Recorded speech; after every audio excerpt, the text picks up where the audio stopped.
Bienvenidos niños, esta es la clase virtual del curso de Ciencias Sociales para el cuarto y quinto año de secundaria. Yo soy el doctor José Villavicencio y hoy vamos a desarrollar la segunda parte de nuestro tema sobre el desarrollismo y el reformismo y las guerrillas.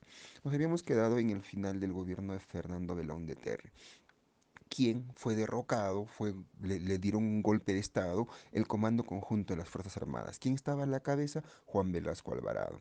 ¿Qué quería este gobierno? Básicamente algunas cosas bien centrales. Primero, luchar contra la oligarquía, el grupo de poderosos que estaba integrado por políticos, hacendados, etcétera, que impedían que el Perú progrese.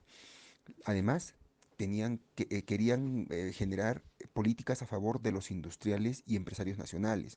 Era un gobierno popular que buscaban beneficiar a la mayor cantidad de personas. Y finalmente, y aunque es triste, es un gobierno dictatorial. Y todo lo dictatorial, muchachos, tiene que ser contrario a nosotros, a la democracia. ¿De acuerdo? ¿Qué hizo el gobierno de Velasco Alvarado respecto a las reformas? Primero, la reforma agraria. Todas las extensiones gigantes de terreno que pertenecían a una sola familia se dividieron entre sus trabajadores para que todos tuvieran un poquito y nadie fuera pobre y nadie tuviera que ser esclavo prácticamente del patrón, porque eso eran muchachos, eran prácticamente esclavos. Cuando, por ejemplo, se inundaba una de las haciendas en el norte del Perú, los trabajadores, que no eran trabajadores, eran esclavos, tenían que cargar al patrón en hombros por toda la hacienda para que verifique cuál era el estado de la hacienda. Se dan cuenta, eran como esclavos, era como un rey el patrón, no eran trabajadores, no tenían derechos. ¿De acuerdo? También se reformó la banca y la deuda externa. Al mismo tiempo, muchachos, para la industria se hicieron muchos cambios, como por ejemplo, la industrialización del país tenía que ser una prioridad. País que en ese momento no era industrializado no tenía progreso.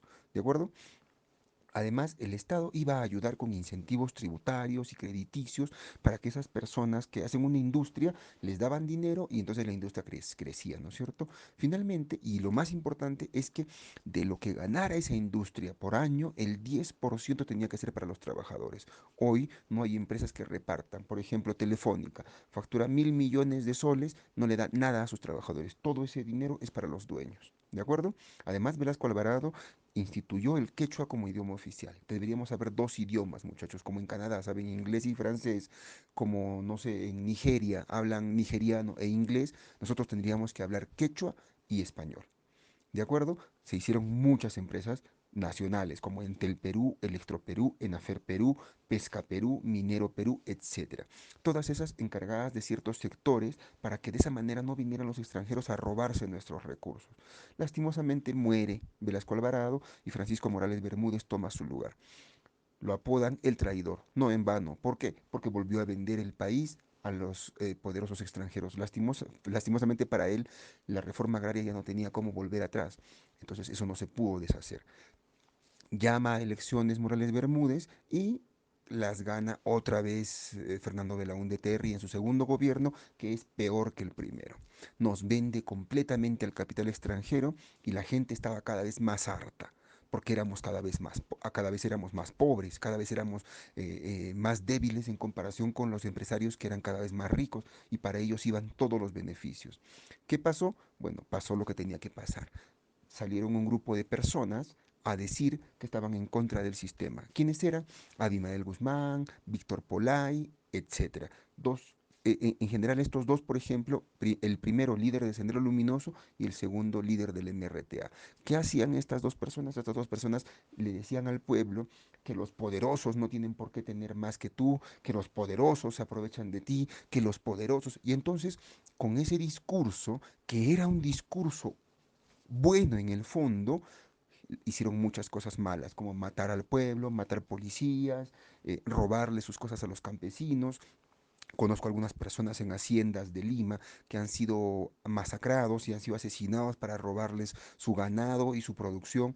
Entonces, lastimosamente, muchachos, el pueblo se equivoca al seguir estos líderes violentos como los de Sendero Luminoso y del MRTA, pero eso no cambia que los poderosos, los políticos, los empresarios siempre se aprovechan del pueblo.